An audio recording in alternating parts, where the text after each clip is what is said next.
I wanted to get as much juice as possible. Right, right, right.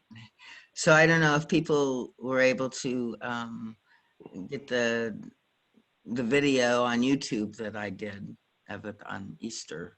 So there's a reading of this composite that's available if people would like. You can check with me. So I guess we're recording. Yes, okay. So I want to just welcome everybody. This is a Pathwork lecture study that we're exploring a composite of lectures 20, 21, and 22 that are a kind of Pathwork cosmology allegory that I really enjoy, especially at this time of the year. So I want to open it here for a little attunement. There's really no blessing from the guide per se, but we can, just open for a second, ground in our bodies and our hearts. And this moment now, I'm looking out the window, all of the beautiful green leaves that are coming out in spring, and just open to a blessing from Mother Nature and from this wisdom that we have that's in this path. And whoever would like to share, it's open.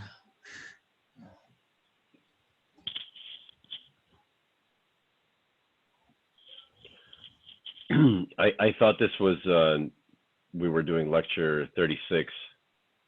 Ah, interesting. That we did last time, and I did send out a copy of that. Okay, I got you. I thought this was a continuation of that. Okay. I'll go through 21. It's 21 through 23. Yeah. It's like, I don't know, again, if people were following exactly, but so, this is the lectures called God, the Creation, the Fall of the Angels, and the Plan of Salvation, right? And it's this Pathwork Allegory, right, of the What's whole. the definition of allegory?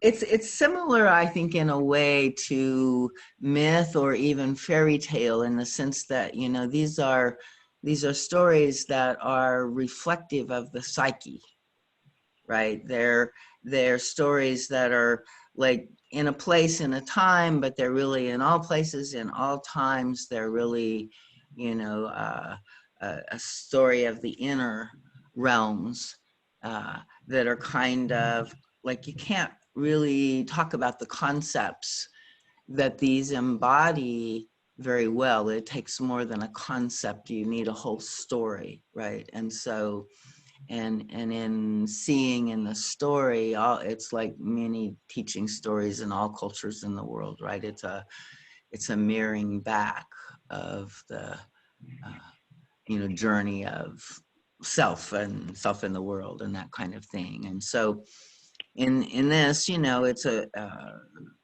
story of kind of, well, how did we all get here, and why are things the way they are, right? And I like to work with it over the Easter holiday, because it's also a story, right, of what the guide says was like Christ's plan or Christ's part in this whole plan, and then how Christ incarnated in the person of Jesus in a historical moment, right? But so it's an interesting combination of this historical reflection, where he's talking about, the whole journey of evolution and creation, but it's also talking about how it's consciousness that's creative, and the spheres of consciousness are, creating according to their, vibration, and what's like God can connect with God, right? And so it's about the fall that he claims happened, that where at one time for a long time, maybe we were, in union with divine harmony and wisdom, and so stayed in realms that were, full of I guess, light and grace, who knows, but there was a fall that happened in consciousness. And that's what he talks about, which is through this story of the fall of the angels. So anyway, it's better for him to tell the story than for me to try to talk about it. I guess you're going to be leaving shortly, so you can listen back in if you want, and also we'll just, I guess, give it a go in a second. Alex, you want to, or excuse me, Jacob, you want to say anything? Yeah, I listened to your video, the first one, this morning. Oh, the first half of it? The first half of it, that's right. Then I had to run to work, so now I just recently got off of work, so I didn't have a chance to listen to anything else beyond that. But yeah, I've listened to these lectures in the past numerous times, and initially that was kind of a triggering thing for me as far as the religious and spiritual piece, but it's making more and more sense as I dive deeper into it. So as of this moment,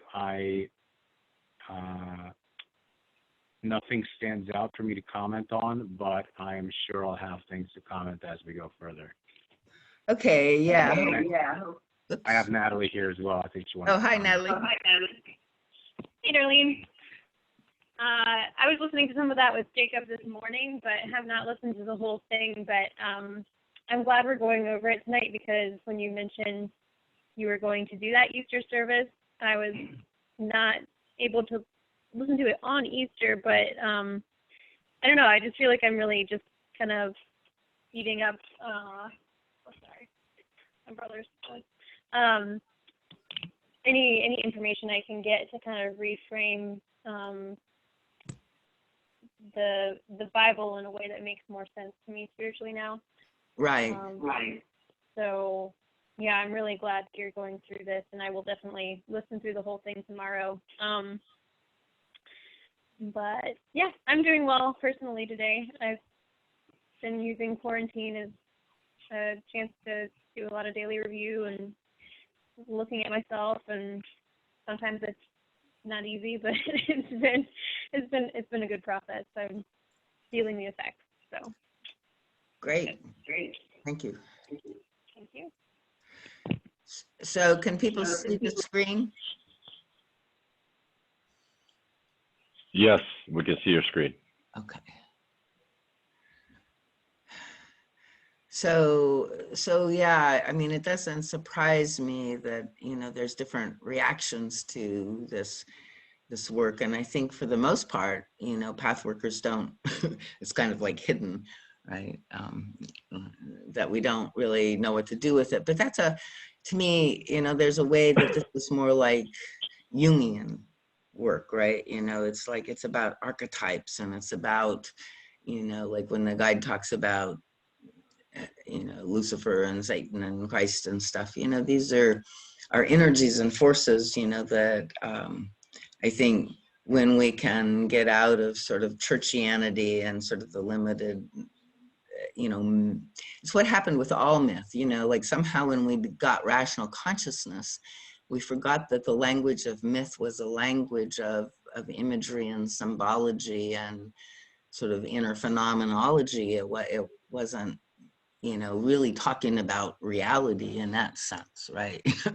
So in some ways, I think our rational consciousness is a devolution in consciousness, but maybe not.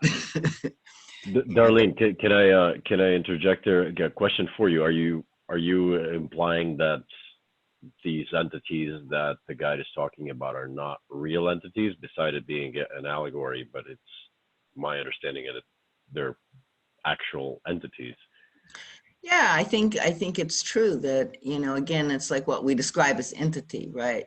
So like I would say, like the thought that started the fall, right? That's talked about in here, is this, justice of God isn't just, or this, envy, or this, kind of feeling of something's wrong here, right? So that thought is ongoing in most of us throughout our lives, some degree or another, right? And that's a kind of, as we follow that thought, we turn into the opposite of God, and we follow this temptation for, defense and control, right? The whole story is the story about free will, right? So that's relevant in every moment of our lives, and yet, yeah, it is a story also about, I mean, I think what we embody here are larger forces, right? And we come here to experience, these vaster archetypal realities. And so we're embodying them in varying degrees. We're living these archetypes, and they are forces within us. And so that, I think, is also, being said in this, even as he describes, the creation, and, is this the only story of creation, and understanding of creation? No, and I think many shed light in different facets and in different ways, right? That again is maybe, except for our scientific story of creation, and then maybe even that, I don't know, is more, a story, a symbolic representation of events and that sort of thing. But that doesn't mean that they're not real, and that the entities, the fallen angels, that's basically us, right? So I guess we're real. And and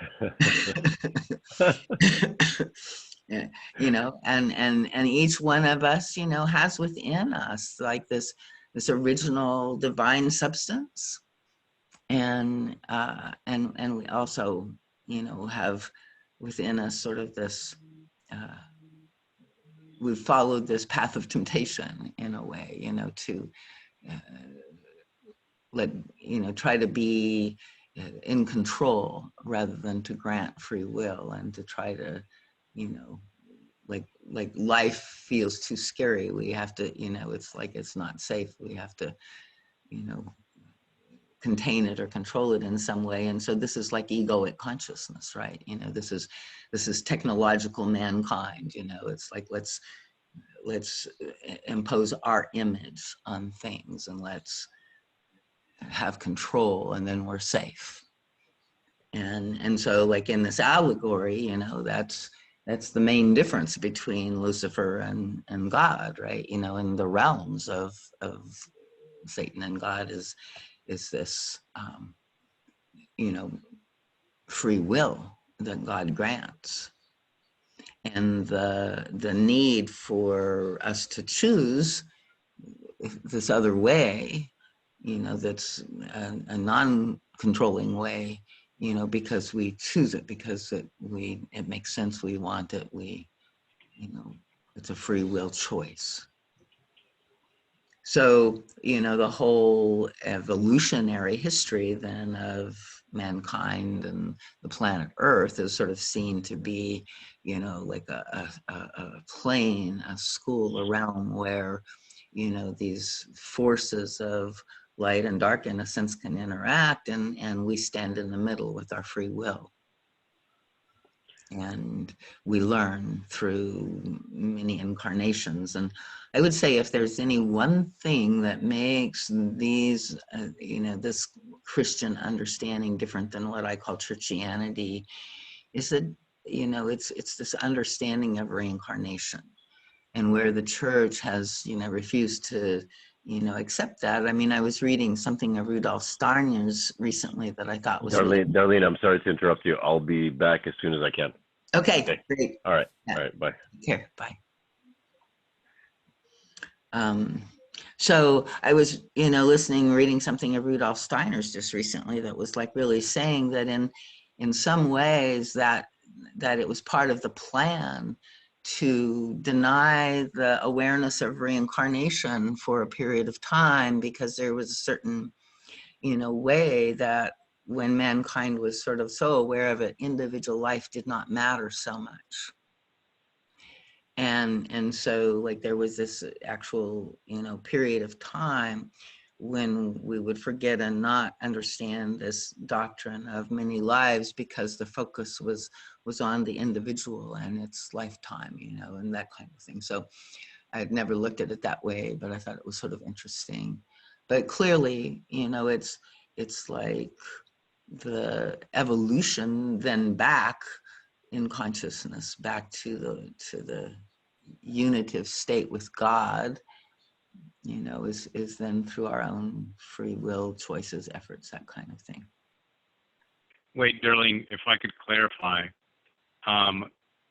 you're saying that for some time,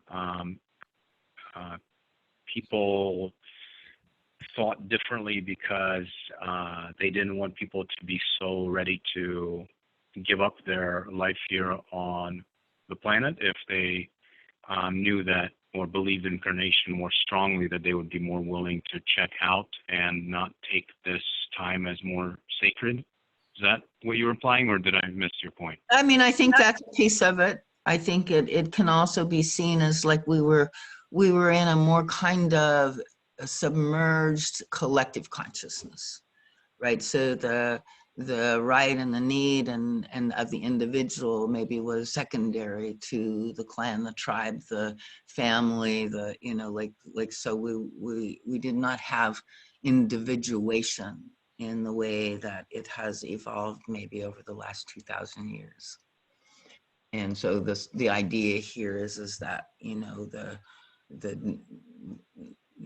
doctrine, you know, like losing that part was also sort of a way to have us, you know, see, you know, like to develop sort of this sense of individuality and an individual life mattering. And it could also be, I'm sure, you know, people checking out in some way, but I think it was also just, you know, becoming themselves rather than, you know, just a part of the group dynamic.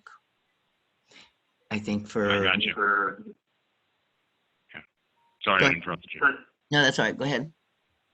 No, I was just going to say thank you. I thought you were done with your thought. Okay. Yeah, that makes perfect sense. One more thing, I checked in with Zoom for me to put it on video. So I just checked in my computer. I was doing it off the phone just to call in. So if you could let me in, and then I'll hang up the phone, and then we'll just do it through the computer so I can see your screen. Okay, hold on and let me see if I can figure out now how to do that, because it's kind of strange now with this new, where do I do that? Let's see.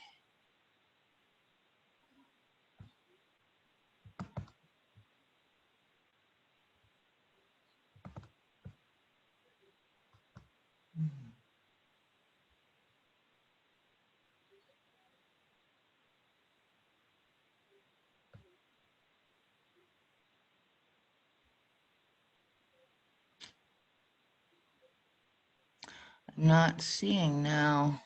Oh wait, maybe here it is. Let me see. Okay.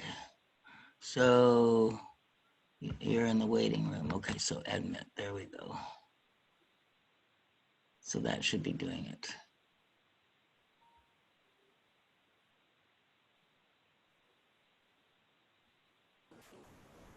Okay, can you hear me?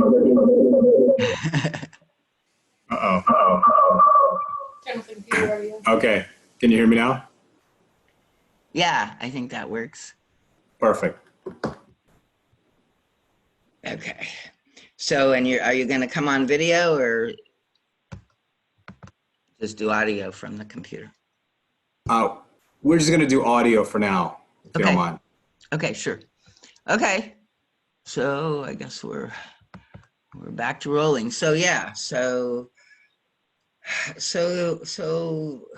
evolution, and so this is kind of, to me, an allegorical story of sort of an original devolution and then an evolution.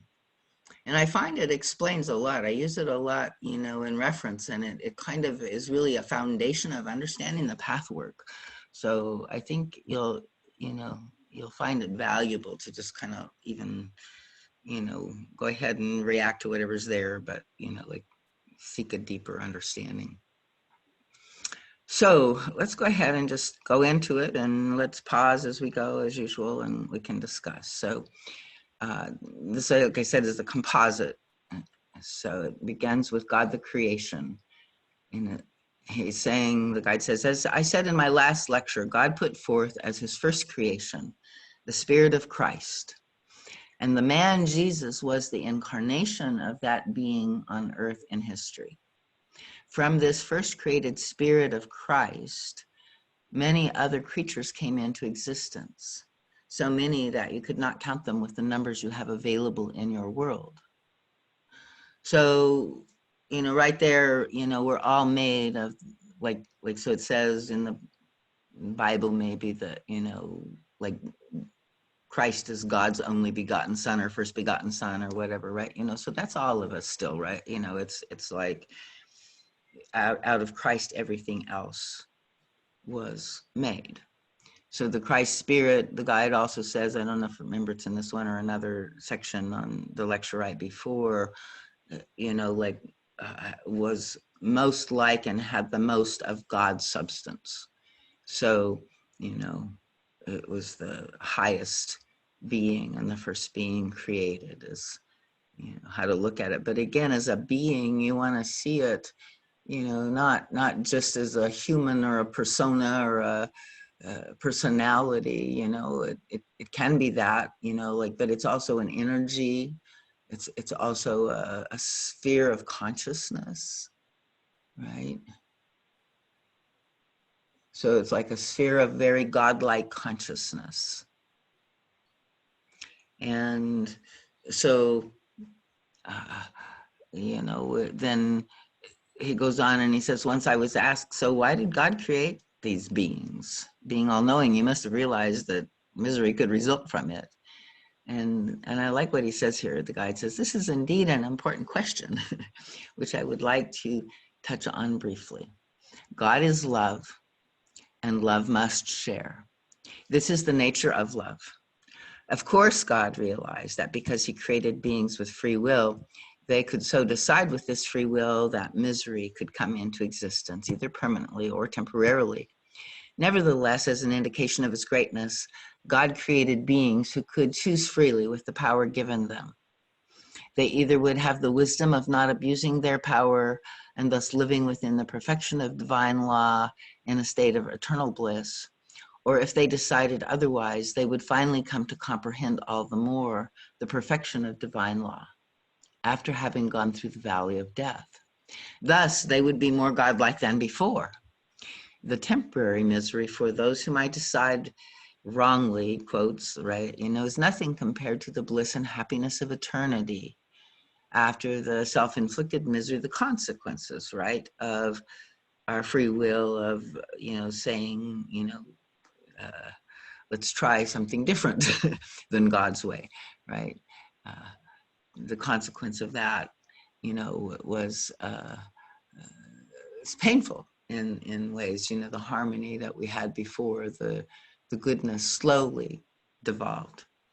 So after the fall. So anyway, thus God created many beings and many worlds long before a material world existed. So this is all in that kind of astral of the worlds of, prior to material. So worlds of harmony, happiness, infinite beauty, and infinite possibilities, which unfolded creative divine aspects for all beings. And here the divine substance of each creative being was freely active and not covered by foreign and ungodlike matter. I have often said that it is your task to uncover this divine substance within you and to free it of these God-opposed layers, which rob you of your unity with yourself and with God. So again, so much of the path work is about that very work, right? We have the lower self, right? This energy that he's calling here, these God-opposed layers, and as we do our work, we see they are, part of, how we are disunified in ourselves and also with God, right? Does that make sense? Do you see that connection? Yes, definitely. So, then he goes and talks about how this divine substance that, is what we are talking about is the human being's higher self or divine spark within each of us. It's also what is meant by the Holy Spirit. Now, he says the Holy Spirit is sort of misunderstood also in the traditional doctrine. It's really not exactly one being, nor is it a part of a threefold God in the sense it is often interpreted. He says, and this is very beautiful, it is simply the divine substance that every living creature possesses to some degree, whether freed to some extent of other substances or still covered by them. And in a way, this divine substance within every living being, right, is a moving, spirit, a living aspect of ourselves, right, our life force, our potential. And so he says the divine spark within you is God-like, right? And it's never been changed. It's just been covered over. So it's like only this purified and freed substance with you is capable of uniting with God and of being one with God. Because it's like what's not like God can't really unite with him. If you think of this in terms of vibration, right? When we're in our negative vibrational states, right? It's like we don't feel like we're God, nor do we feel like we want to be God. It's like it doesn't match, right? So there's a way that we can experience this directly in our own vibrational realms. And I was actually going to say that you hit it right on the nose, that there are parts of me that don't want to unite with God. Like I'm just doing just fine. Like, I mean, there's some pain, but there's also lots of pleasure and enjoyment in this physical expression and this experience. And so, there's a part of me that feels like I don't really want to grow to do that infinite thing, because I don't really know what that's going to be like. And I don't know if it's better than this. I mean, I'm sure it is better than this, but this is pretty great, in some ways. pretty tough in some other ways, but pretty great in some ways. Beautiful. Yeah, no, and I think like this is the beauty of, like God really would not want you to give this up, right? And I think even that there might be a misconception, even once you became more godlike, that would mean giving it up. Maybe it doesn't, right? But certainly, as long as we are, fearful of, and we have value in, our choices of what we're doing, of what matters to us, right? Of what we do value, it's like that's absolutely blessed by God. I mean, that's what this whole story is about.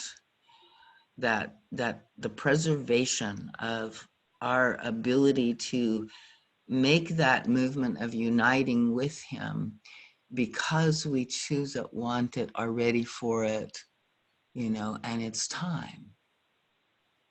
And to do it, from any other forcing current or, idealized self-image or, belief that one should, whatever, it's like that's not what God wants.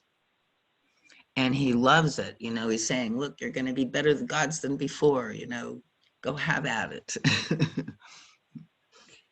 And so I find, that there's a kind of comfort and a sort of sense of, that God doesn't judge me for that very rebellion, right? Like that we can feel guilty, right? Because we don't want to, join up with God. And then that creates another layer that we can, make of separation that we're putting there, and it's not being put there by God. Yeah, I sometimes sense this should, or this drive inside that I'm not really sure where it's coming from. And sometimes I think it's coming from an idea of how I ought to be or what this whole thing is about.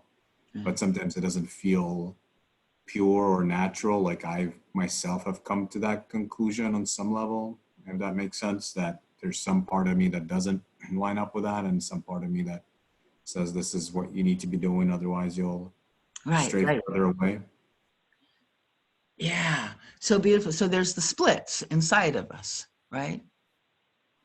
And it's like, and that's ultimately the journey, right? You know, that we have to, you know, find the truth and find what we're going to choose. And to do that honestly, you know, is to me the path, right? You know, and to not listen to the voices that say what we should, but, you know, be who we are and live the life that, you know, is living through us, right? You know, paying attention and, you know, making inner choices, right? You know, that would maybe align us, right? You know, but even within our own self, right, we have to give ourself free will. If the voice of, I mean, to me, that whole voice of the should is the voice of the satanic Luciferic consciousness, right? It is the voice that does not grant free will. It has a should. And that, like, without it, it judges or whatever, you know, it punishes, it, you know, like, does all of these things, which is not God's way. So it's kind of like that's what we're learning, you know, is the choice, and it's all confused. I mean, in some ways, the church has almost convinced us, right? You know, the divine, like, I mean, it really does feel sometimes like Lucifer has taken over the churches, right? You know, and because they're so full of shoulds and, you know, the righteous kind of thing that, you know, feels again like just another form of authority and slavery that is trying to be, you know, put on human beings. But right now, according to the story, you know, it's all happening, you know, for us to exercise our free will. And so let's continue reading a little bit more. I don't know if we're going to. Can I do just one quick? Go ahead. Yeah. It seems like for some of my parts, if there wasn't a should or a direction, then they wouldn't want to move, that they would be under the impression that their perspective or their sight is the correct one. Although I guess that just depends of who else is checking in that moment, that it's not, I guess it doesn't have to be like a finger wagging kind of should, a moralistic kind of should. It can be more of a leadership, like knowing that something else can happen that can be better. Like I'm investing the time now, the discipline to, right. You know, Our higher self wants to attract us and call us to that, right? You know, and that's a different kind of thing than the idealized self-image and the should, right? Sorry for the interruption. I like that distinction. Yeah, that it's a subtle distinction, but yeah. Yeah, very much so. And I think, you know, what you're saying is very common, right? It's how we're understanding this voice inside of us, but it's sort of how this voice has got us buffaloed. What my experience is, and check this out for yourself, right? You know, everything I'm saying, you know, is like really find it in you, right? But it's this fear, this belief that, you know, if we didn't have this sort of directive, you know, consciousness that, you know, sort of had its pushing us or its forcing current or its judgment about how we should be, that we wouldn't somehow have any inclination to do good things or be active in the world or something. And I mean, I suppose it's possible that there's parts of us that kind of want to check out or, hide a little bit. But they don't need to be pushed out into the world. They need to, have somebody hold their hand and guide them, right? And then I think our real nature, right? What we're trying to do is allow, by setting the should aside, the real higher self, which is our natural desire and longing to be in life, to, follow our path, to have adventures and, experience love and relationship and all of the amazing things, right? It's like if we feel like we have to push ourselves through life somehow, then we really need to look at what that, what part we're pushing and see if there's another way that we can help it. Because, we want our awakened, natural child of life, child of the earth, to be free here. And I think it is the, all of these cultural shoulds and religious shoulds and personal shoulds that are like all of these layers on top of us that are what prevent our freedom. And again, it's like waking up and recognizing, in fact, that in some, we are free. Like these are all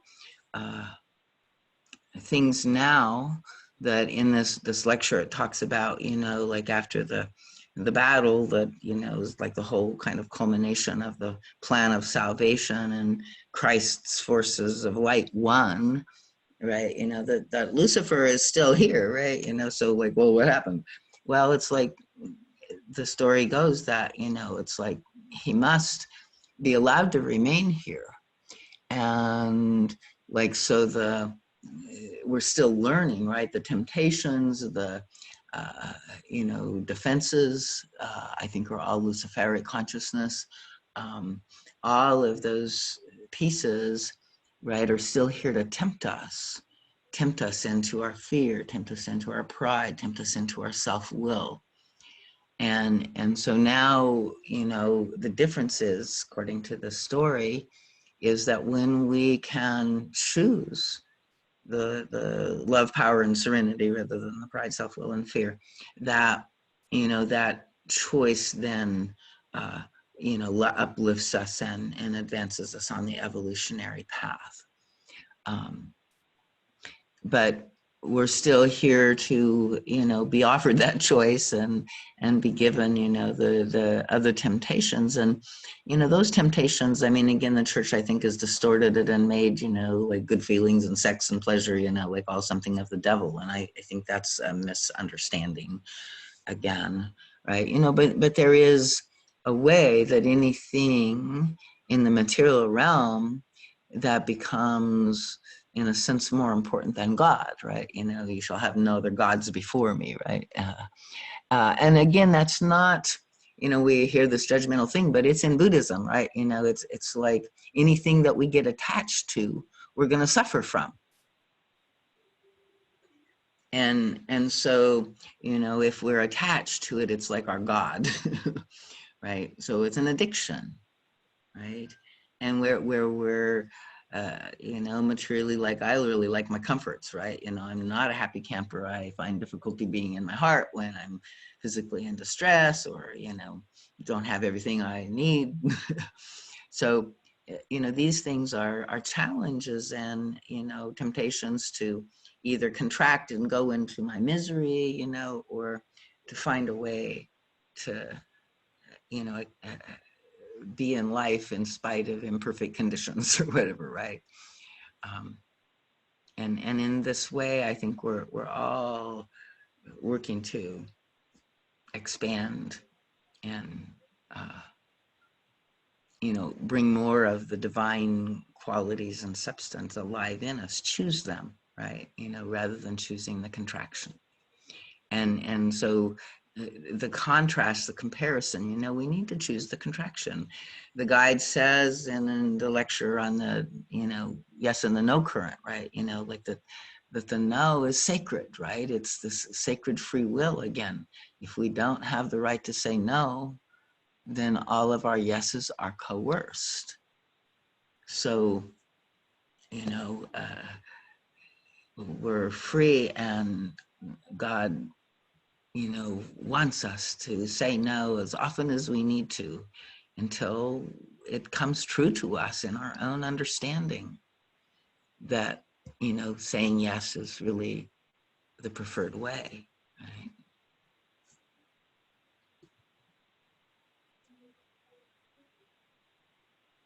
So we're, you know, covering a lot of the lecture in various ways rather than reading through it. So you know, is there anything more here? I'll continue a little more with the lecture and see where we go. Hey, I don't have anything specific to say, but you kind of blew my mind with the whole the shoulds being satanic. That just is a fantastic reframing, and I think I'll be thinking on that for a long time. So thank you. Good, okay, yeah, you know, it's like we have to see that, you know, I mean, it's not this big dark evil thing, or like in that some sense that how we usually think of these realms, right? You know, especially for people that are relatively developed, right? You know, spiritually, and have a good heart, and, you know, have been developing spheres of light, you know. So yeah, it's like, I think again, it's like our defense structure, right? It's this, the guide often refers to it as this alienated substance, right? You know, like alienated self, right? And so I think, you know, we,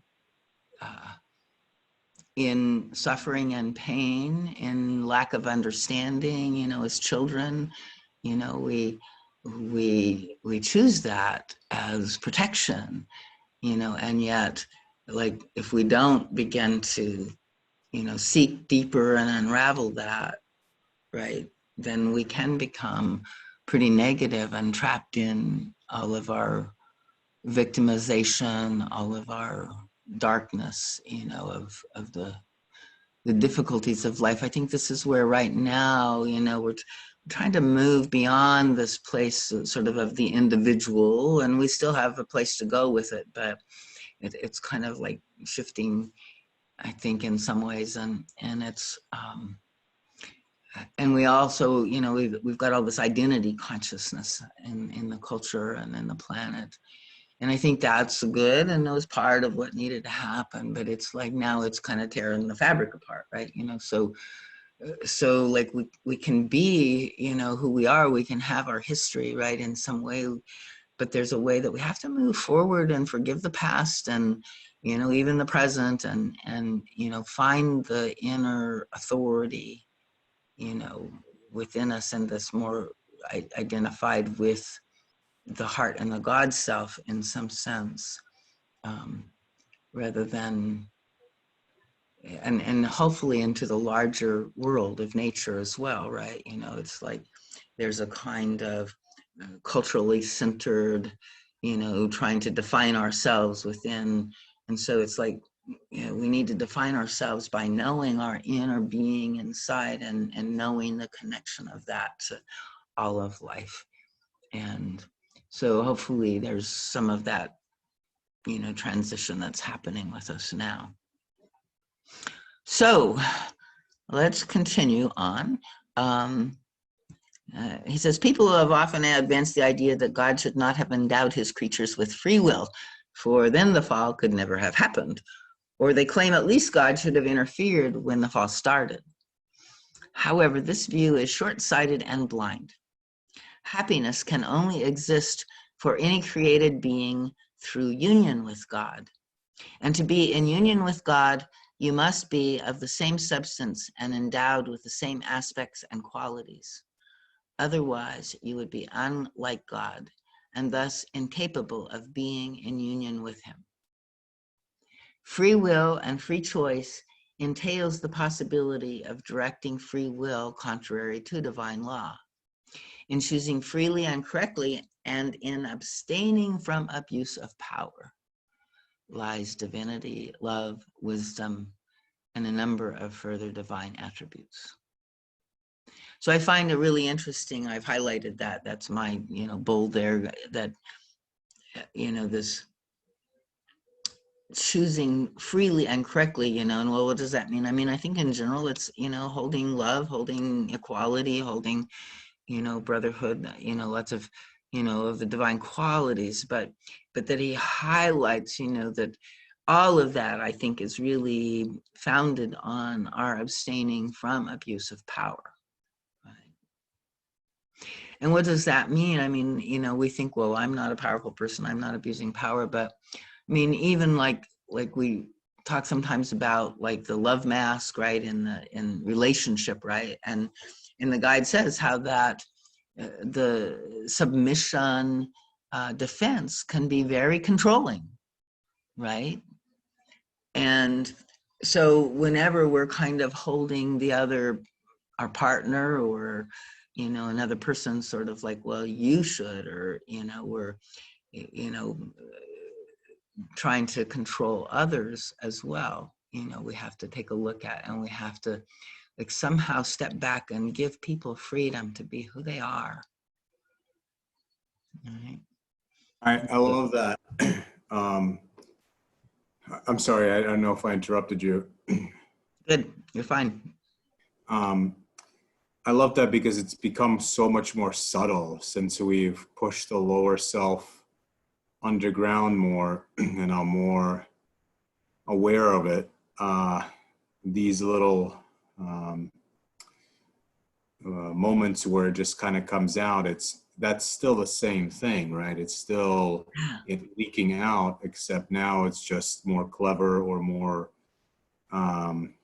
masked, disguised, but it's still coming from some kind of subtle misunderstanding or subtle desire for rulership or forcing or superiority or something like that. Exactly. Yeah, and you will find, the seeds of the pride, self-will, and fear, in that abuse of power, right? So even with fear, like sometimes, or self-will, like I know for myself, right? I realize I'm in fear, but then I go to an aggressive reaction, right? That is a kind of will back, sort of. I'm gonna, go crazy unless you do what I want you to do, or something like that, right? So we have to see where the self-will is, but it also comes through the pride and the fear as well, because all of our defense structures, again, are attempts at manipulation, right? And so if you think again, what is the opposite of free will? Well, control, abuse of power, manipulation, right? So we're getting, lots of interesting lessons on all of that, in the social media and with the different, kinds of propaganda and stuff that seems to be, really being utilized these days. Maybe it always was. So, but it's all this attempt to control something, one side or the other. So I don't know how we actually get collectively beyond it. Like it's a little bit of a head scratcher. Hopefully God's got a plan, but certainly the pathwork is always telling us, to find it in ourselves, right? And do the work with that, right? To like make that different choice. Really, it's like in some ways it's not even the work, it's like the work is to recognize it, to see it in us, and then it's a prayer, it's a choice, it's a I get triggered, and then I go into this control freak place, and so I have to forgive myself. I have to like keep asking. It's not like I should control myself to stop that from happening. I can't. I mean, I probably would like to, but it's like somehow I just have to keep aligning and seeing it each time. No, that's not what I want. Help me. And then seeing the part that takes over that says, I'm going to do that anyway, right? But looking deeper, keeping, to align with, the higher self choice, even though the unconscious is still reacting and still, caught in the defense place. Because it's like it's going to require the higher self to hold all of that, to set it free. It can't be, it's part of this beauty of being on this planet where we have this help and support from the spirit world as well. Looks like maybe, do I have people waiting in the wings? Let me see. Oh, it's chats. Let me see what that's going on. Let's see. Okay, so Alex is trying to come back in. Okay, let me see if I can figure out where you are, Alex. I didn't want to interrupt you in your flow. Yeah, it's good. There we go. Thank you for letting me know. I don't know. I can't keep track of all of my attention on all of these things very well. Okay, welcome back, Alex. Are you here now? Thank you. Yes. Okay, good. Thank you for letting me back in. Okay, so yeah, we're covering some good territory, but going slowly. And so we were just talking about this abuse of power, and we had a good section on that really, I think, dove deep and understood that. So I'm going to continue, where the next paragraph he goes into talking about how God put into creation a bunch of laws that provide beforehand for this possibility of a return to God if any of the created beings would misuse their power and freedom. And so the laws work in cycles which have to close whatever happens. And the laws work in such a way that ultimately everything, having once turned away from God and divine law, will eventually come back. So, and then the greater the distance from God, the more the misery, for only in God and with God lies happiness. So just a quick check-in and clarification. The pain and suffering are a way to wake people up and tell them that they're going further and further away from the point, the truth, right? Love, God, etc. Right. It's kind of like, if you've ever noticed, I don't know, like when I get caught in my defense, I just create more hell for myself and everybody else. Does that, I don't know if that, even if I'm just, mad at the computer, or, the person on the telephone that's supposed to be helping me with the computer, like if I sort of follow in the energetic darkness of, frustration and negativity, I'll end up blowing circuits in the computer, or, my phone will hang up, or I'll lose the connect. It's like there's a way that I think there's pretty quick feedback oftentimes, that, of course, the more sensitive and the more present and aware we are of this, that we can pick up on, and it will help us, again, choose differently, right? But you can see it also in I think the larger sense of this. So he talks later on about the fall of the angels and how far we went from God, right? And it's sort of we're sort of a long ways back already, or compared to how far away we went and how long it has taken.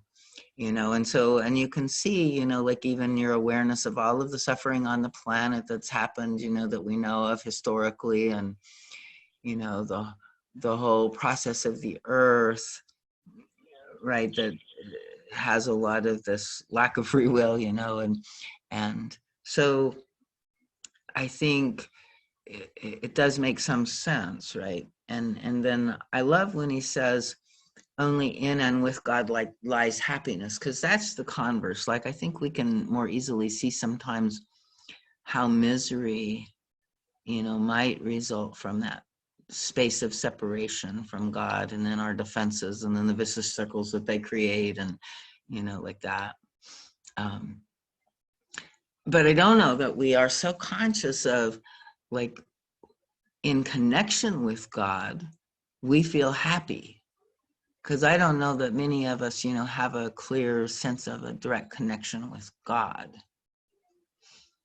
And yet I think it's true. I think that, that it's like one of the hymns in the Daime says, the love of God is what makes us happy. And I think most of us don't even, can't feel the love of God, in some way, because we can't imagine again that God loves us, right? We're rebellious angels, we're bad, we did these things, so that's why I think the beginning of this section that we talked about a little bit, where, God's not mad at you, that love that is of God is this incredible love that is, I think, spoken of in this lecture time and again, in the need to preserve the free will, right? The preciousness of creation, right? That, and the preciousness of our consciousness, right? That we did follow Lucifer, who denied free will, and so we've been enslaved, right? But God will not enslave us. So I think, when we can deepen into our connection and relationship with God, which is a little, it's hard to know how to do that. I think we have to find our way inside and seek it. And I think it, it will come to us through all of the synchronicities and the way that our own soul, has designed it. But to know that, there is this value in having that union in that way. And it's different. I think we tend to think of, oh, now we're like angels at the foot of God, or we're all in, sort of mass conscious bliss, but we're disembodied. And so, there's nothing happening. And I don't know what it is exactly, but I don't think it's that. And my sense is that we really are, incarnating this on earth. So I believe that we can individuate this force and maintain the connection amongst us, but, and that's what seems really interesting to me, right? It's like, okay, you guys can go to heaven, but I'm going to stay here. I want to see what it would be like to be God on earth with all my brothers and sisters. And so, a little aside there, but anyway, says the spiritual worlds did exist for a very, very long time, where all created beings lived in a state of bliss in a way that is unimaginable.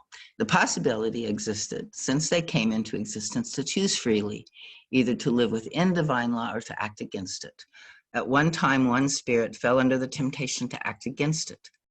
Perhaps you are able to comprehend some of this when you imagine what it is like to possess great power.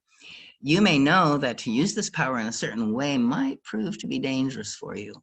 Yet, as long as this power is not exploited, you feel a curiosity about what would actually happen if you did use it. The temptation becomes stronger and stronger.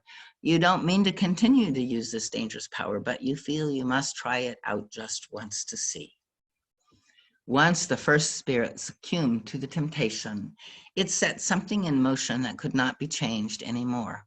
This spirit once knew this would be so, but did not choose to remember after he had succumbed. The result was not an immediate change, but a gradual one. The change from harmony to disharmony took place just as gradually and as slowly as your personal growth occurs from disharmony to harmony. The latter is evolution. The former could be called a devolution, and neither can happen suddenly. This one spirit who succumbed first generated a power or a current running in the opposite direction to divine law. But it was the same power, only used differently. With this power, the spirit could affect and influence many other beings little by little. Not all spirits were affected. There was a division between those who succumbed and those who did not.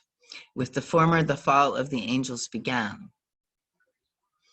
In lecture 19 on Jesus Christ, the guide explains that the first thought that generated this new direction and misuse of power, this first thought that caused other creatures to fall as well, was a thought that questioned God, that questioned if God's justice was just.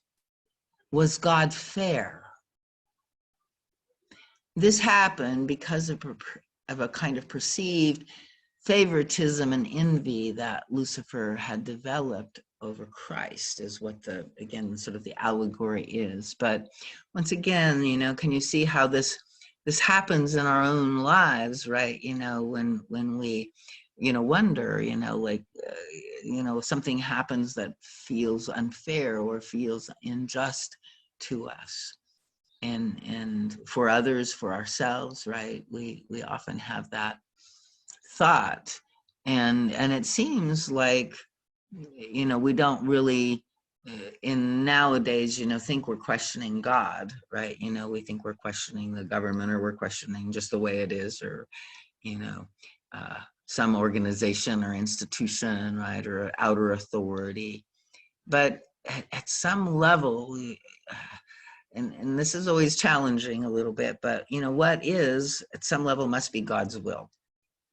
Now, it may not be God's, you know, ultimate will, you know, but it's kind of like the next step in the evolution, right? So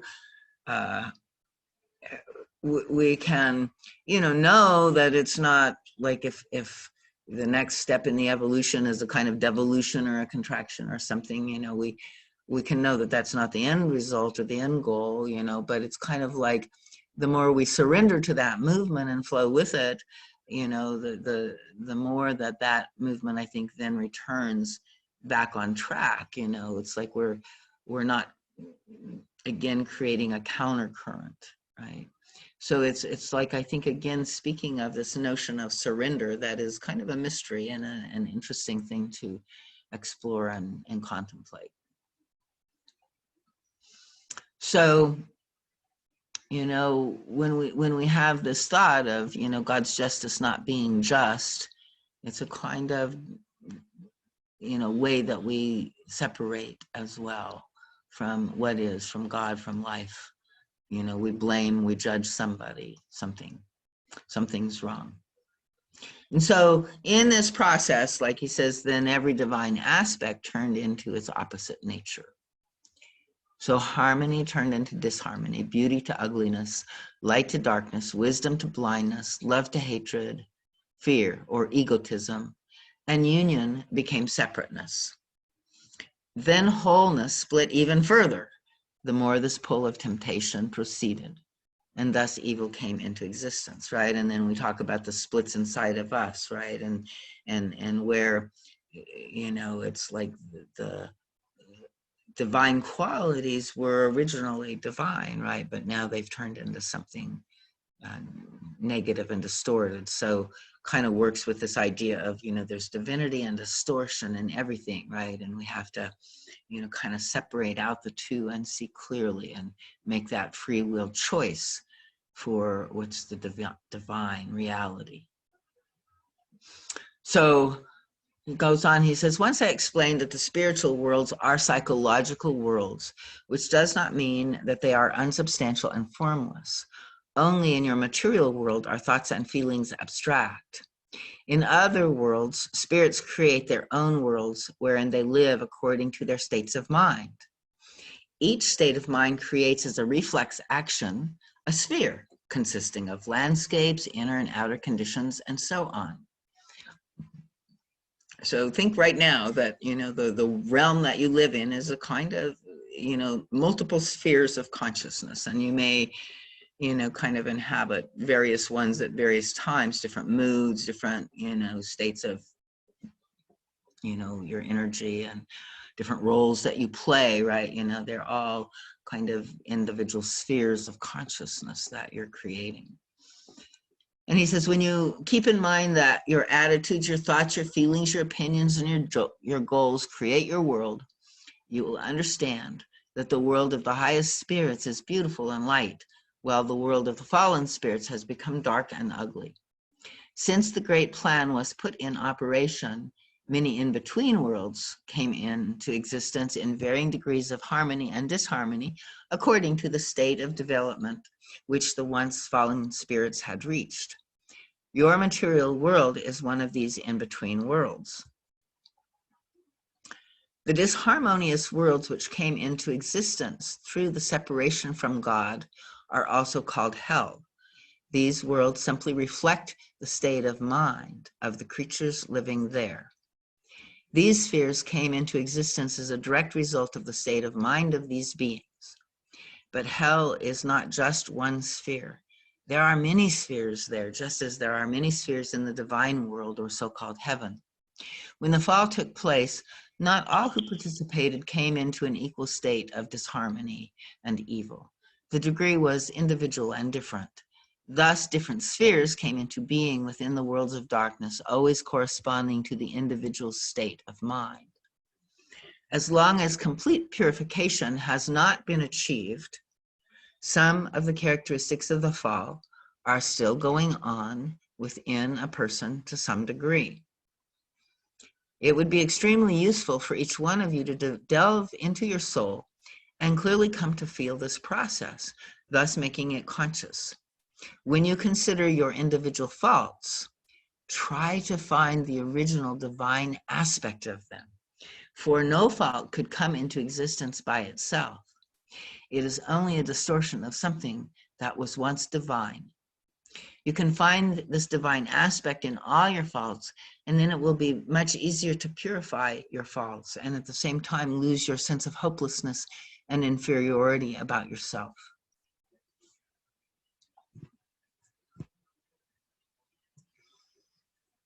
So any comments here? Are there any other words that you would use besides divine? I really like that concept, and I bring it into my counseling sessions often, try to find where a certain defense originated or what a certain aggression might be trying to protect or something of that nature. But I like to be able to explain that without using spiritual language. Do you have any other substitutes that you can think of? Well, I think, you know, there's maybe a positive value, you know, or a, you know, like inside of it, there's some, you know, benefit or reason. A lot of times when we're doing the inner child work, right, you know, with the defense, you know, we're going in to see why the child needed that defense, right? You know, why, you know, it wasn't just out of negativity, right? But was some form of protection, right? So, you know, like stubbornness, like I think is one the guide sometimes uses, you know, that, you know, then as in its divine, you know, aspect is, you know, kind of persistence, right? Or a stick-to-itiveness. So what's the difference? You know, to me, most of the time, it's kind of, again, whatever, it gets too stuck, right? Too contracted, too dense, too, you know, something divine, something with a higher self is flexible and fluid and appropriate in the moment, right? And present in the moment. And the other is a kind of, you know, projection. So I'm not answering your question very well, but I think, you know, you would just speak of it in terms of, you know, qualities that are beneficial, you know, and so even the negative qualities may have had a beneficial survival thing, but in its original positive aspect, I guess maybe you could say is about the best. Gotcha. Yeah, that's good. That's usually what I go towards. Yeah. The positive aspect, or what was the original purpose of this. Right. Gotta spin it with a, or not spin it, but, you know, show the positive intention initially. But yeah, that's good. Thank you. Right. I don't know. You know, like I really like to use this, you know, these kind of this alliteration of divinity and distortion on both sides of any split that we have. And I find that that's really useful. And there, I'm not really thinking of woo-wah too much, you know, like I'm just saying, you know, like, yeah, what is the positive aspect and what is the negative aspect both sides, right? So like we have the voice that says you should, right? You know, and its positive aspect may be that it actually, you know, is a reasonable thing that it thinks that we should, but the negative aspect of it is that we're doing it from this place of control, right? So it's got the divinity of, you know, like pointing to the, you know, maybe like some idea that, you know, we want to take care of ourselves better, and that might be, you know, a real truth. But when it says you should, right, then now that distorted aspect and negative aspect is in there and will set us up for failure. So the fall, continuing on, he says, since one of the most important divine aspects is free will, or freedom of choice, this had to turn into its opposite too. The spirit, who was the first to succumb to the temptation of abusing this power, the one who is sometimes referred to as Lucifer, Satan, or the devil, who influenced others to follow him, was the first one to inhabit the new world that came into existence. This spirit had complete power over all those who followed him. And contrary to God, he used this power. God gives the freedom of choice, and this has deeper significance than most of you realize. Within that freedom comes the possibility to abuse the given power and to use it contrary to the divine laws. If no choice were available, there would be no freedom and no power. And we can see that, you know, in sort of the world of, you know, power differentials and how abusive power works in our material world and creates a lot of the suffering. And so he says there can be no divine happiness, in fact, no divinity at all, if it cannot be attained or maintained by free choice.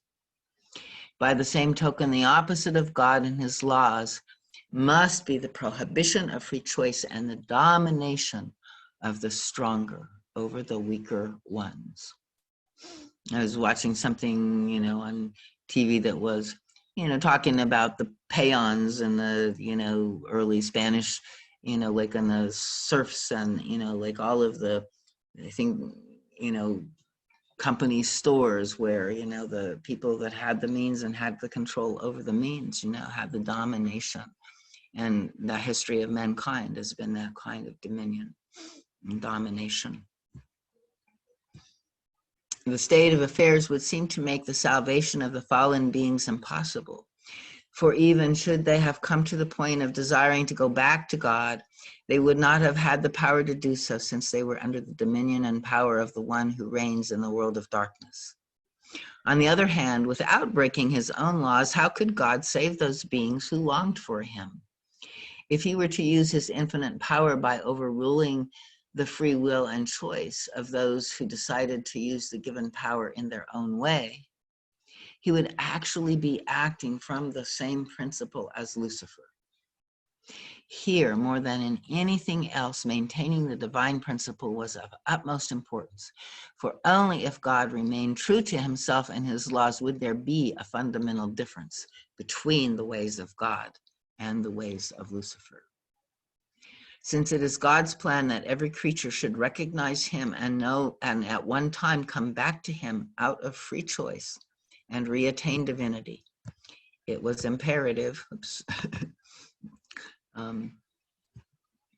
was imperative that he not use the same means of force as his opponent, even though his purpose might be a good one. It is not the end alone that counts, but very much the means too. Only by remaining true to these principles would the most stubborn of the fallen beings one day see the vast difference between these two ways of being and understand the dignity that lies in the divine principles, even though it requires a path of humility and acceptance of suffering for those who wish to get out of the self-created negative circumstances.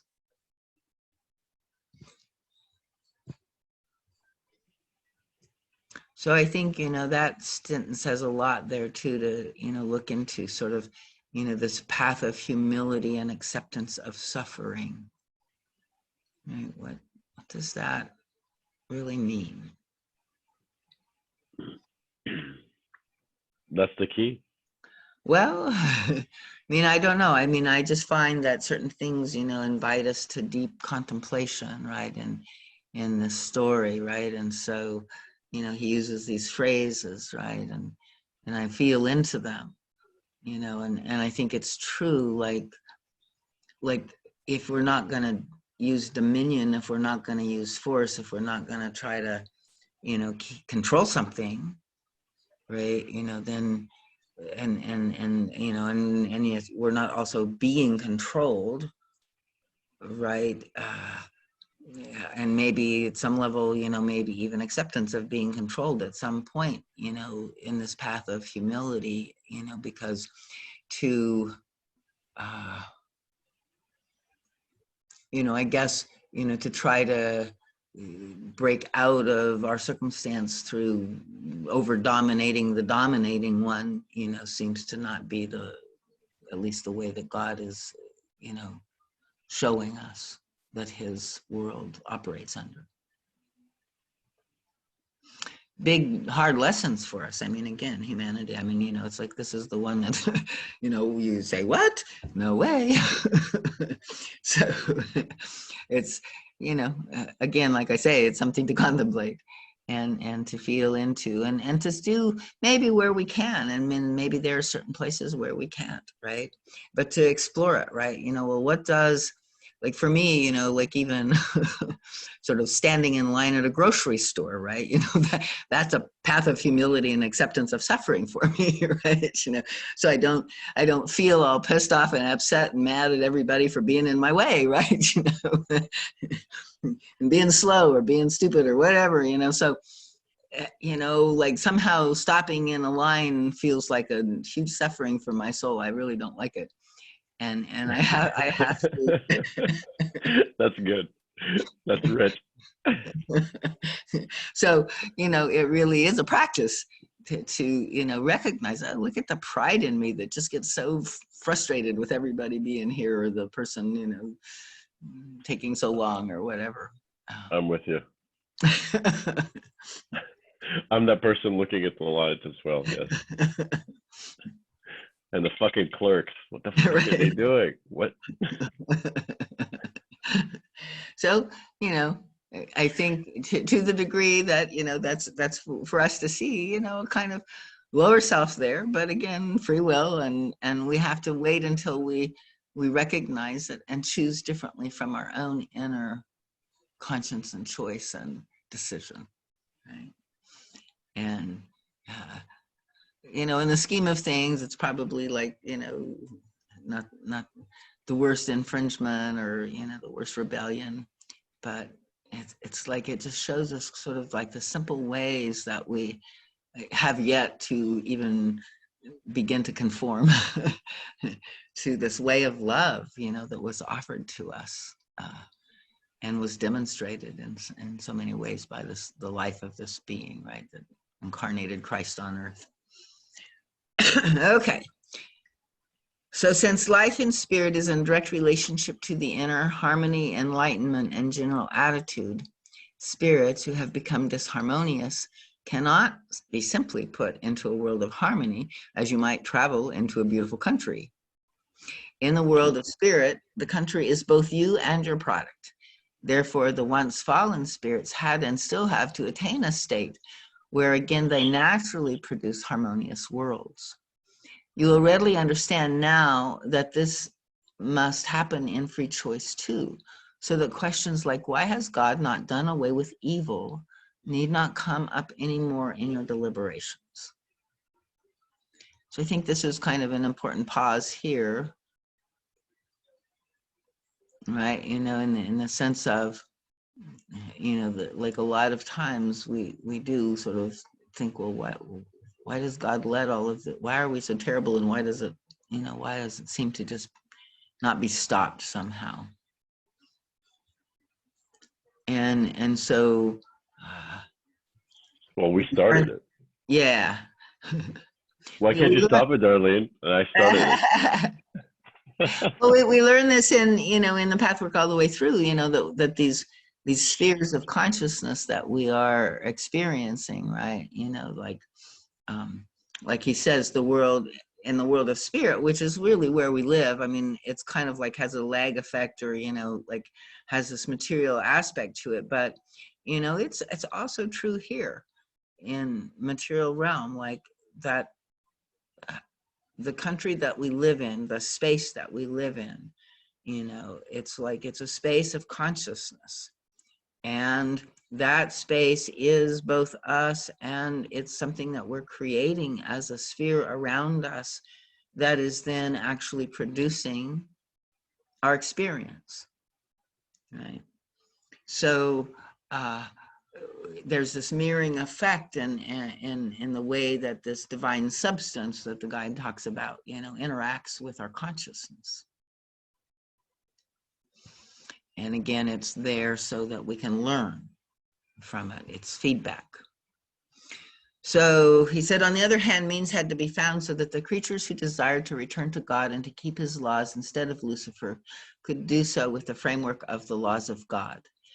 And thus the free will of no one would be broken, not even of Lucifer himself. And so this is the great plan of salvation in which Christ played a major role. So he digresses again a little bit into like describing these spheres of darkness. And I think there's some useful things here. So if everybody is good, I think we're at 9 o'clock, but I'm willing to kind of continue and make this a complete piece of its own. Are you guys good with that? Okay. So the spheres of darkness first came into existence where the spirits lived under the dominion of Lucifer. In the beginning, there was no longing for or sense of the light that they had once possessed. Only after tasting the self-chosen medicine for a considerable time, experiencing a state of desolation, did a vague longing for something else, they did not quite know what, take hold of some of these beings. The vague longing that first some and later more creatures felt was sufficient to bring a glimmer of light into their world, as though a faraway dawn changed the contours of their world a little bit. When enough spirits came into the state of longing, and the longing increased, the time was ripe for the physical earth as you know it to come into existence. You may say that God created the material world, and this is true, for nothing can be created without the creative divine force. However, it is equally true that the material world was also created by the longing of enough spirits for something higher. The world in which you are now living is the product of the desire to strive higher. So, in some ways, you can imagine then that there are realms that are darker. And I've been noticing in this new spring, right, how the translucence of the new leaves and, like the new life that's here, you see it in newborn babies as well, right? It's like this kind of spiritual light that exists in matter. And I think this is also, an expression of this, what the guide mentioned earlier of the Holy Spirit, it's present in all. And so here on earth, we through nature and also through, some things the guide will talk about here, we had this contact with the light. So here conditions exist in which spiritual development can proceed and in which a free choice for God can be made, which is impossible in the worlds of darkness. In other words, this earth sphere is a product of the longing of the fallen spirits, and it is equally a product of the longing of all those beings who remained with God and whose deepest desire was always and is always to bring their brothers and sisters back to God. Therefore, the divine worlds and the worlds of darkness helped in the creation of this earth sphere, and the influence of both worlds exists and will manifest itself according to the attitude of each individual being on this plane possessing the power of free choice. So, and this kind of like reflects back on what we were talking about earlier about sort of this process of individuation that we had to undergo and value the personal free will. On earth, where the influence of God's world also existed for the first time since the fall, they now had the opportunity to learn, to change, to turn to God, and thus to create a better world for themselves in both matter and spirit. They would go to the spirit world after the death of the body and also during sleep when the body rested. From the spirit world, they would receive inspiration and influences of all sorts. If God's world had not acted on this earth sphere too, there would not have been any differences between the earth sphere and a sphere in the world of darkness. How did the influence of the world of God manifest itself? This would seem to be an impossibility since, according to universal law, the individual has to make the first step in order to receive help from the world of God. So how could the step be made if the whole entity was so coarse that it had no inkling of God, no idea of his world, and no notion of what to do? The answer is that pure spirits who remained in the divine worlds were incarnated at all times. To be sure, very few were incarnated at one time, but the influences of one such being outweighs by far the strength and influence of 100 creatures of the world of darkness. The spirits who were incarnated from the world of God brought with them light, love, and wisdom. They fulfilled a great mission with their incarnation on earth, and their influence has much more far-reaching effect than might have appeared at first sight. With this influence growing steadily through the ages, the fallen spirits during their incarnation on earth could freely choose what side to listen to, the side that reached their lower nature, or the side that seemed to push them ever upward, regardless of the difficulties encountered. By such free choice, God's law concerning this aspect of life was not violated. And, I think back in history too, like life was difficult, much more difficult in so many ways than we have it now. So, we were always encountering sort of this choice and this, light that somehow would call us upward, even in spite of these difficulties. So gradually more of the once fallen spirits came into the state where they could recognize God. Their longing became conscious and meaningful.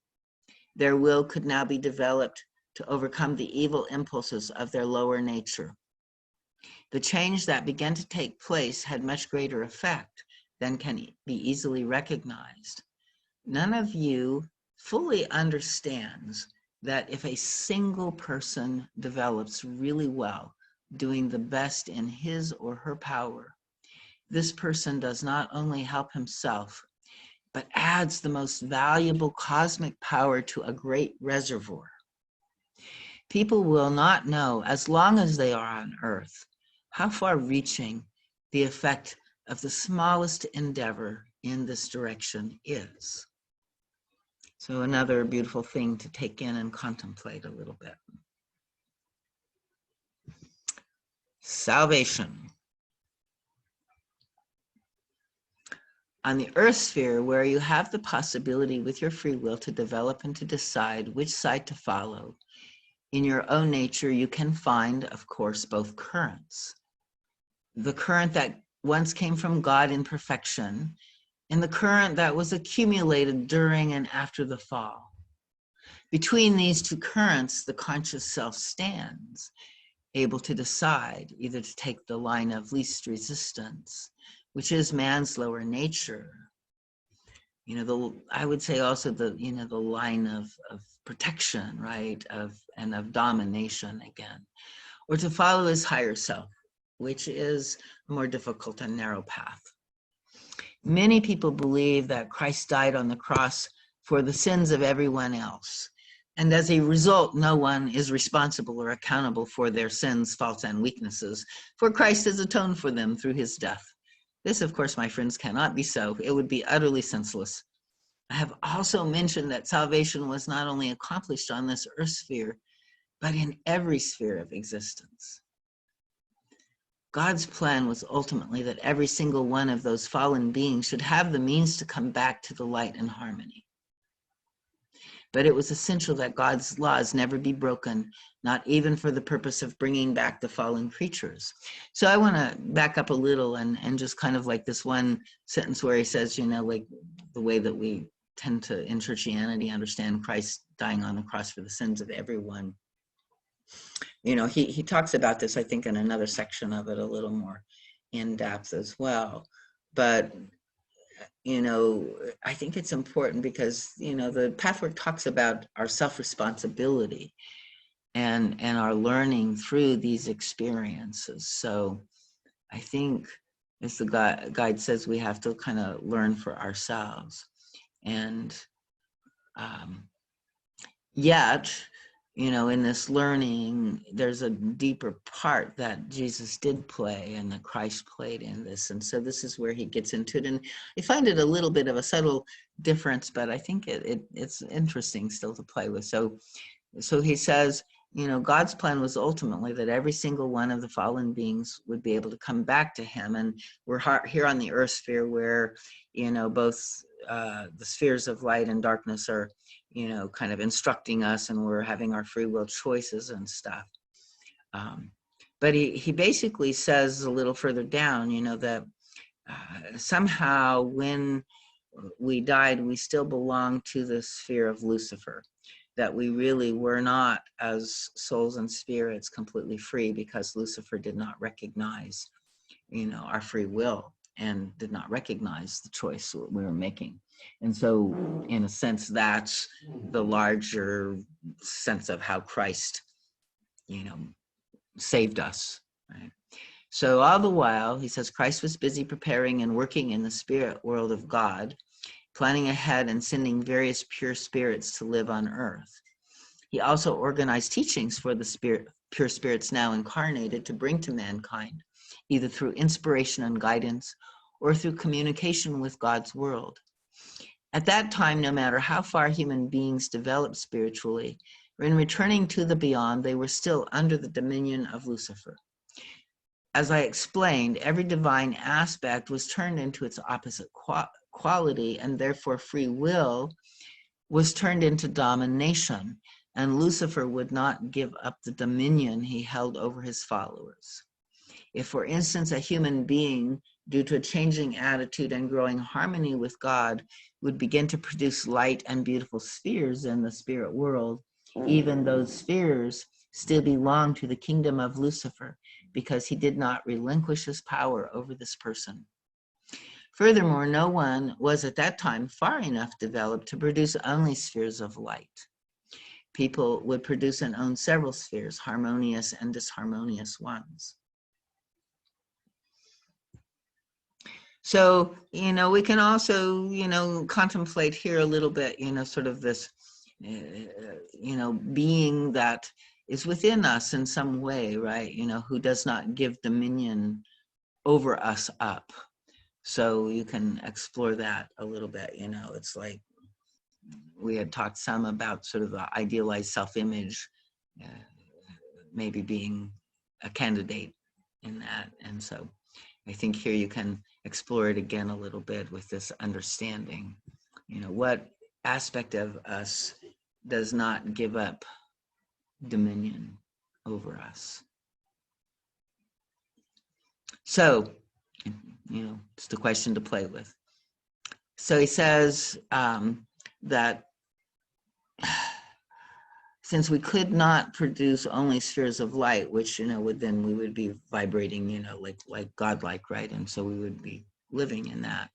And we had, you know, both kinds of spheres. And so we were all still, you know, sometimes choosing our lower natures and, you know, our own paths of negativity. And so again, he says, this happens incidentally with each one of you and with every human being. Wherever there are false weaknesses and blindnesses, corresponding spheres come into existence. Wherever you are pure and purified, you create beautiful spheres. And you will not only own the best, but also the worst of that which you have built. So when enough beings were ready and cognizant of God and consciously desired to have complete union with God, the time was right for the most important part of the plan of salvation to take place, which Christ took upon himself. During the process of the fall, the first spirit who fell, Lucifer, developed an intense jealousy of Christ. Thus, it was logical that Christ himself should prove his love by his great sacrifice and work, not only to all the other fallen creatures, but also to Lucifer himself, who through Christ's deed alone would one day in the far future find it possible to return to God and thus find ultimate happiness. God made Christ the King of the universe, and as such, Christ possessed not only the highest privileges, but also the strongest responsibilities. By carrying the heaviest burden alongside his exalted position, he gave another example for the world to follow. Thus, when the time was right, Christ faced Lucifer. Now, there are so many spirits who do not wish to remain faithful to you. They desire to go back to God. Therefore, you should set them free. Lucifer would not agree to that. He maintained that he did not recognize divine law and would use his power as he saw fit. So Christ said, in this case, there must be a contest or battle between us, between your forces and the forces of the divine world. But Lucifer replied, if such a battle took place and if the divine forces won and you took my power away, I would not recognize the law of God as being just. So as you know from my previous lectures, this issue constituted an essential part of the plan of salvation. And we can see where, Lucifer could, say that, right? Okay, so beat me up and win, but just because you're, doesn't mean you're just, right? So it was very important then, for this plan of salvation and for no one to be eternally damned, not even Lucifer himself, that Lucifer himself would need to admit at all times the absolute justice of the divine laws. And so therefore Christ asked him, so, what would have to happen for you to consider the divine powers to be just? How could we prove the divine powers to be just? And so Lucifer answered, he said, I would fight a battle, a contest, with the forces of light, if one being from the world of God would live on earth like a man, and without any protection or guidance from God's world at crucial times, and with a great part of his knowledge dimmed out and matter standing in the way. And if he yet remains faithful to God in spite of my temptations and in spite of the most difficult conditions possible, and I would offer this person every worldly power and release from all hardships if he forsook God. If he remained faithful to God under such conditions, which I doubt very much, in fact, I say it is impossible, then I will have a battle with you, and if you win, I will recognize God's laws as being utterly just. So does that make sense? The story? Yes, very much. So, as you know, my friends, every living being has at all times guardian spirits from the world of God. Some people's attitudes may keep these spirits from coming too close, but they are there even if only in the background, watching that nothing befalls their protege. That is not according to God's laws of justice, or that the person may be too weak to endure. I found that a very interesting statement. To be left alone without the support of God's spirit world on this earth sphere, and in addition having to resist all attacks, challenges, hardships, and temptations that the powers of darkness could think of, indeed seemed an impossible task to fulfill. No human being had ever had to go through anything remotely like it. Therefore, Christ cannot be compared with any other person who has ever lived, no matter how pure or how wonderful the teachings may have been. Christ has shown in deed and in fact what others have taught, and he did it under infinitely more difficult circumstances than anyone else ever had to bear. So these were the conditions Lucifer set up for him to recognize God's laws as being just. If this seemingly impossible task were really to be fulfilled, then the battle could take place. Should Lucifer lose the battle, then Christ could make his terms, and Lucifer would not doubt God's justice. This then was the plan, and Christ took it upon himself for the above-mentioned reasons, though Lucifer did not specify that it had to be him. My friends, if you study all the scriptures from this point of view, you will get an utterly different understanding of them. I am quite sure that the reason for the life and death of Christ will now make sense to you. There would not be any sense in Christ dying on the cross for sins others have committed. If you have committed a sin, you yourself have to straighten it out, and no one else can or should do it for you. If someone else were to do it for you, you would not gain purification. You will also understand why Christ was left completely alone for a long time. Naturally, as a man, he did not have the same knowledge he had as a spirit. If he had had that same knowledge, the task would not have been so difficult. He did, of course, possess some knowledge, since he is the highest being in creation. In addition, he had a great deal of spiritual strength and wisdom. However, there would be no purpose to life on earth at all, and this applies to everyone, if the same spiritual knowledge were available in the flesh as when one is not incarnated. So Christ did not know exactly what was involved while he lived on earth. In the course of the years, he received some knowledge, and he had a vague idea, just as any one of you might have a vague idea of the task he was to fulfill. What may come of it, how it will end, what the exact meaning is, you will not know, and he did not know that either. He was not supposed to know it while incarnated. After a certain time, all of the angels of God had to leave him.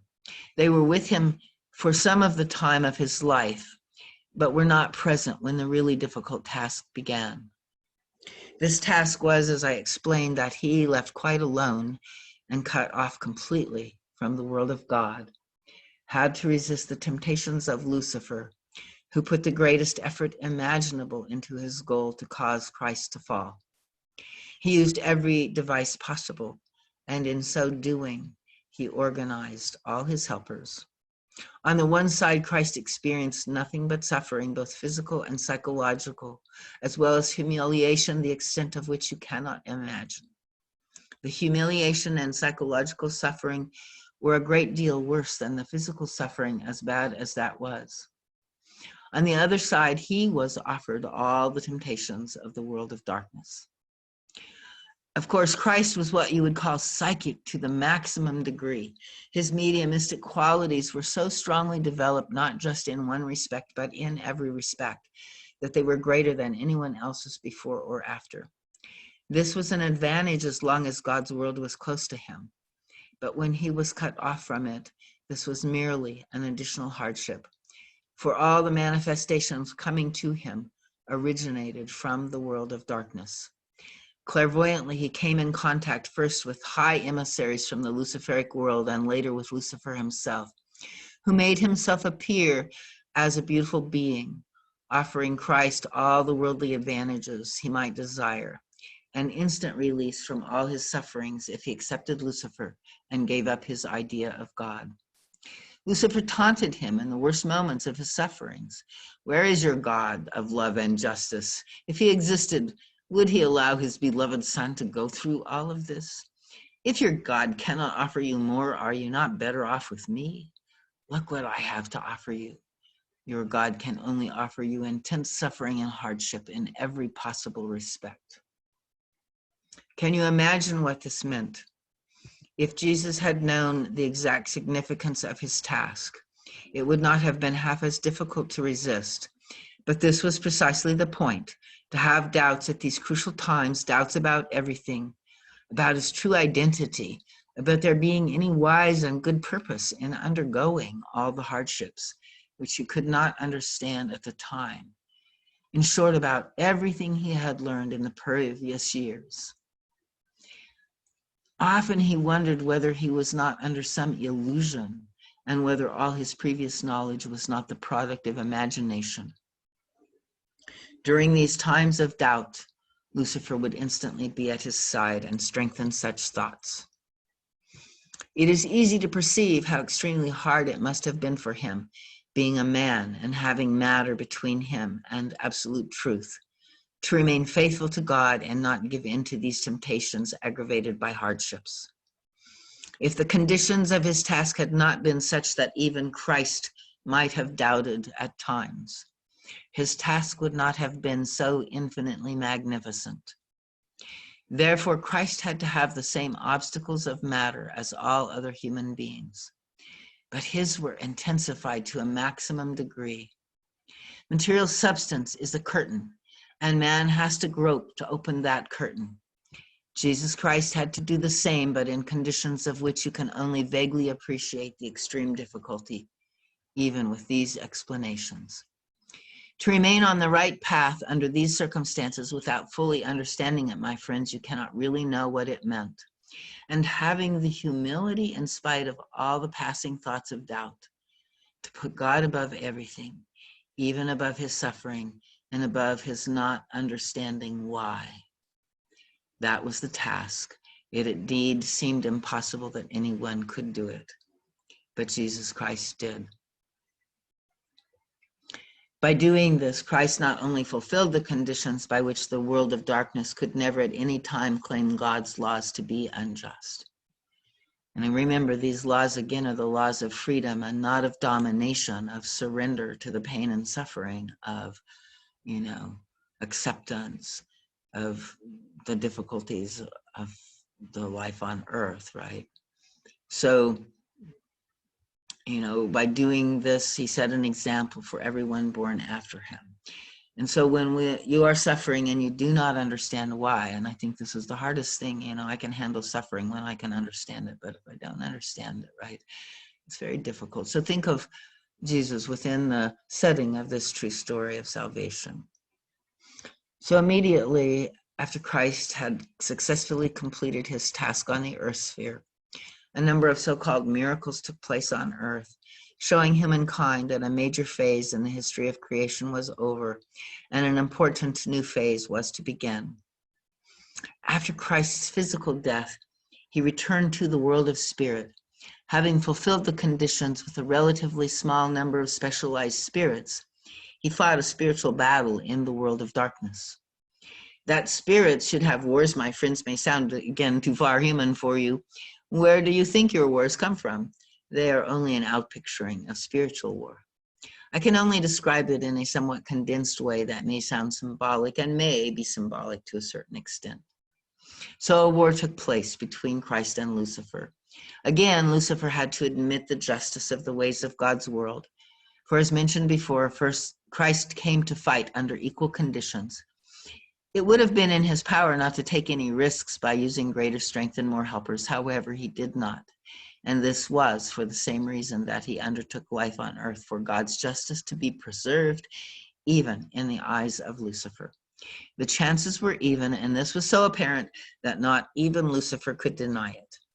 This was important, for the plan was and is that Lucifer himself must ultimately come to the point where he too will return to God as the very last of the fallen creatures, since he was the very first to turn away from the laws of God. Jesus Christ fulfilled the plan of salvation in every sphere. His task varied in each of the numerous spheres because each was different. In the world of God, where the manifold preparations were made, on the earth sphere, and in the world of darkness. After the battle was over, new conditions were set up. They have reigned ever since. So again, something to ponder here. So what are these new conditions? The new conditions meant that all human beings were given the opportunity to turn to God during their development on earth, going from one life to another. Lucifer kept all the rights to tempt human beings to succumb to him by succumbing to their own lower nature. Should they resist, they would no longer be subjects of the Luciferic world, for the doors were now open to unite with their Creator and inhabit the divine worlds once more. Even the traps and temptations that Lucifer could use were from that time on limited. In accordance with divine law, God's spirit world now has the right to interfere. The divine laws must be observed in exactitude. The activities of the powers of darkness are limited and must stand ultimately under the jurisdiction of God. For Lucifer to still possess a certain amount of freedom is necessary, not only for the now so often explained reasons that he must always recognize divine justice, but also as a necessary means for development. Evil has to be tasted to the brim in many cases before it can be overcome by free will and the being's own initiative. The desire to overcome must grow through ever-mounting enlightenment in each individual soul, and this often is only possible after one has gone through darkness. That such enlightenment cannot come in one lifetime goes without saying. To accomplish the perfection that is needed to enter into the kingdom of God, the perfection that was lost through the fall, and to shed all the darkness that has come upon a soul can never be done in one lifetime. Many, many lives or incarnations are indeed necessary. Life on earth is like a school where you develop from one class to the other. Sometimes you may stay for a while in one class, and then you may have one or several incarnations in succession where you accomplish a great deal. You see, it cannot be any other way, for it would be impossible to reach in one lifetime the necessary perfection needed to enter the kingdom of God for always. With each life, even in worst cases, something is gained, even if the benefits can only be fully experienced at a later period. The outer personality, with its willpower and capability to decide one way or another, has the means to one day make the decisive step. I declare myself for God, for my higher self, with everything that it entails. Disregarding the laziness, the comfort, the way of least resistance to give in to one's faults. Whether the faults are still murder, stealing, wickedness, or are now only selfishness, jealousy, envy, resentment, laziness, or whatever else. It makes no difference in principle. Anyone truly declaring and deciding and remaining with the decision to follow the path to God, hence the salvation of Christ, cannot remain a subject of the Luciferic world. Lucifer will have no power over such a being, whether on earth or in the spirit world. This is the way Christ has opened the door. You may now understand why it is said that Christ saved you from your sins. That is accurate only in the sense that your great sin of falling, of not remaining faithful to God, and of becoming at one time part of the world of darkness, does not have as a consequence eternal exclusion from the divine worlds. From this, Christ has indeed saved you. For this, you certainly have all the reason in the world to be grateful to him. Through him, you now have the possibility by your own efforts and development to cross the threshold. In that sense, it is correct to say that Christ died for your sins. However, the usual interpretation that Christ died for all of your sins and all your faults is very wrong. So this then, very briefly, is the story of the creation of the universe, the fall, and the creation of the earth sphere and salvation through Jesus Christ. Be blessed, my dear ones. Be in God and in Christ. So let's open it for a few comments. And how did the whole thing, now that we've gone through the whole thing, does it make more sense? How does it land for everybody? I think it's just beautiful. I see a lot of relations to my own experience, not obviously to the same degree, but there's a lot of overlap. This kind of makes me think of kind of Alan Campbell's.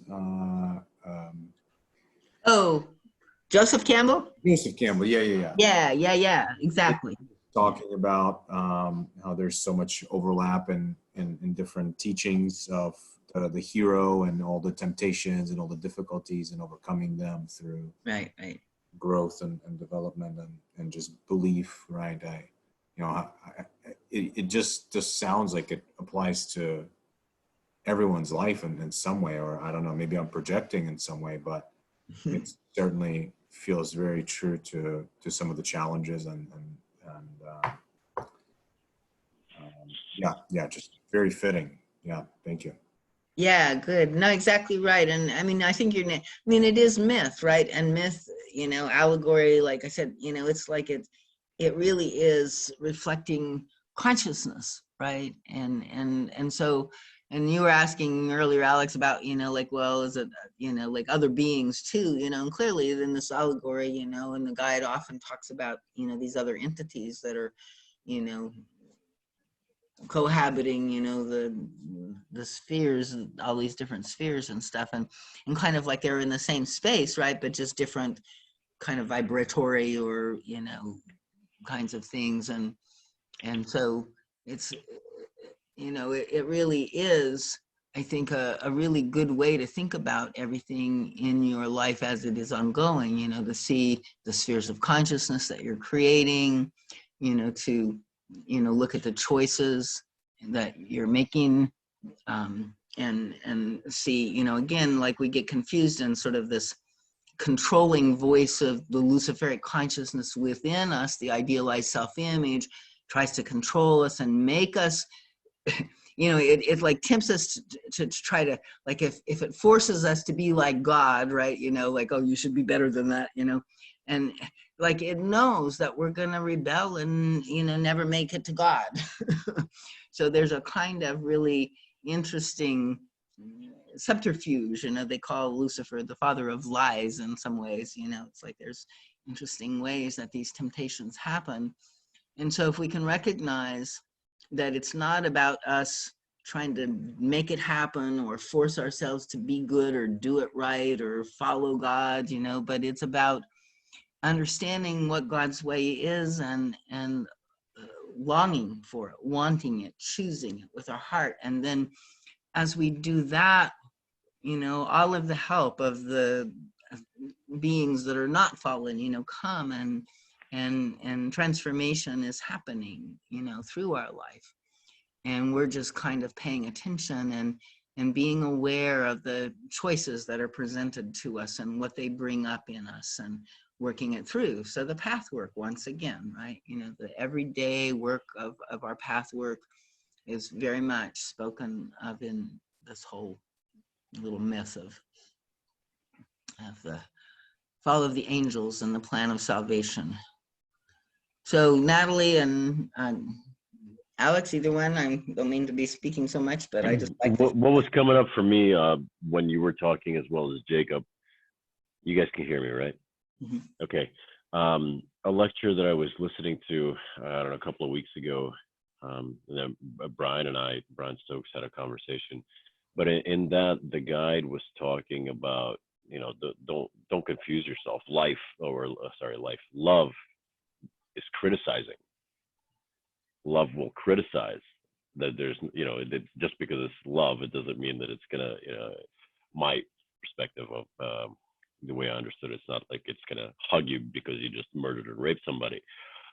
And in that, I'm just thinking how the discernment, the delineation between whether it's my higher self that's criticizing me or it's my lower self that's criticizing me, and one is pushing me further into the dirt and the other one is just kind of just saying, hey dude, you just rubbed shit all over your face, what are you doing?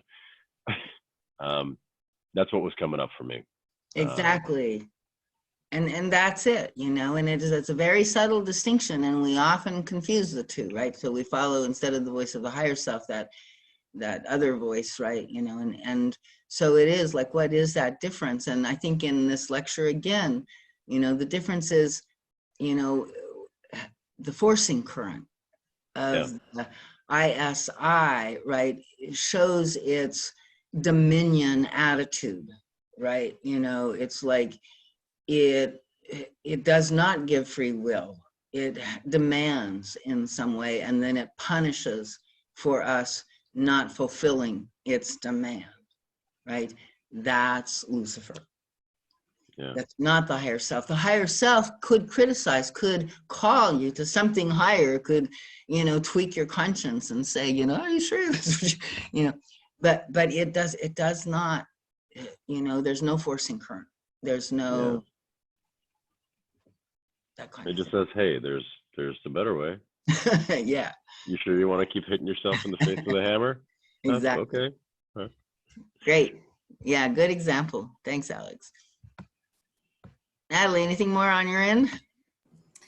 Yeah, I just don't think this could have been better timing for me. I just have been drawn so much more to Jesus lately, and like after not reading the Bible for a good while, just because I got so sick of it for a bit, I'm finally, with some of this extra time, going through and reading the Gospel of Luke.